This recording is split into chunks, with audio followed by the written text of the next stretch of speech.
Кованая подставка для топки биокамина. Внутри можно положить керамические дрова. В нашем случае используются дрова береза. Также можно положить темные дрова. Видно огонь. Биоэтанол горит.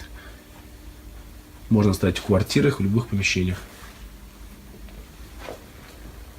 Не выделяет гари и копоти. Очень легко тушится.